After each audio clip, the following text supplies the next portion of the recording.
मैं हर दिन नशे में ट्रेनिंग ग्राउंड में लड़खड़ाता हूँ। एक मार्शल आर्टिस्ट मेरे घुटने पर मूंगफली से मारता है। शराब की बोतल तुरंत उड़ जाती है, लेकिन मैं पलक झपकते ही गिरने वाली शराब की बोतल को पकड़ लेता हूँ और जैसे ही मैं गिरने वाला हूँ, मैं बस कुछ उंगलियों से अपने शरीर को सहारा लेता हूँ। हालांकि मैं अपनी मार्शल आर्ट कौशल का प्रदर्शन नहीं करना चाहता, इसलिए मैं जानबूझकर गिरता हूँ और शराब की बोतल को तोड़ देता हूँ। ये दृश्य सफलतापूर्वक सभी को धोखा देता है। हर कोई मुझसे हर दिन बेकार कहता है, लेकिन वे यह नहीं जानते कि मेरे पास अजेय मार्शल आर्ट कौशल है। जब मैं जवान था तो मैंने अकेले ही सभी शक्तिशाली फाइटर्स को हराया था। नतीजतन मैंने कई दुश्मन बनाए। एक दिन जब मैं घर पहुंचा, मुझे पता चला कि मेरे परिवार के सभी लोगों ने दुर्भाग्य का सामना किया है। तभी से मैंने अपना असली रूप छिपाने और एक शराबखोर बनने का फैसला किया। मार्शल आर्ट स्कूल का मालिक मुझे दया से ले लेता है। उसने यहाँ तक कि अपनी बेटी को मुझसे शादी कर दी। हालांकि मार्शल आर्ट स्कूल के सभी लोग सोचते हैं कि मैं अक्षम हूँ। मैं हर समय सभी लोगों द्वारा अपमानित होता हूँ। केवल मेरी पत्नी ही मेरे असली रूप को जानती है। लेकिन एक दिन मार्शल आर्ट स्कूल का दरवाजा जोर से टूट जाता है। एक समूह के लोग स्कूल को चुनौती देने के लिए आता है। वे स्कूल से सब कुछ छीनना भी चाहते हैं। प्रतिद्वंद्वी जमीन पर 3 धूप की बत्तियां रखता है। अभिमानी होकर वह दावा करता है कि वे धूप जलने से पहले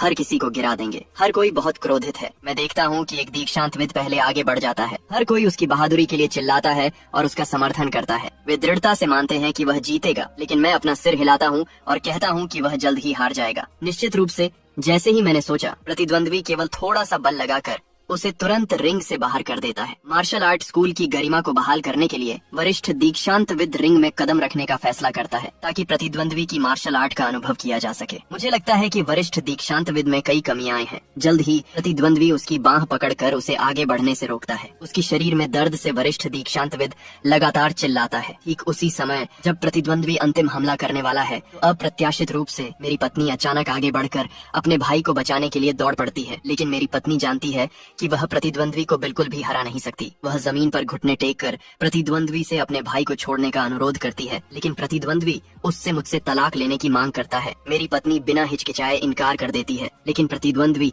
अपनी सारी क्रोध की आग मुझ पर डाल देता है। प्रतिद्वंद्वी मेरी ओर एक झूलते हुए मुट्ठी के साथ दौड़ता है। मेरी पत्नी मेरे हमले को रोकने के लिए उठती है। मुझे अपनी पत्नी गंभीर रूप से घायल और जमीन पर पड़ी हुई दिखाई देती है। मैं समझ गया कि अब मुझे अपनी ताकत को छिपाना नहीं चाहिए।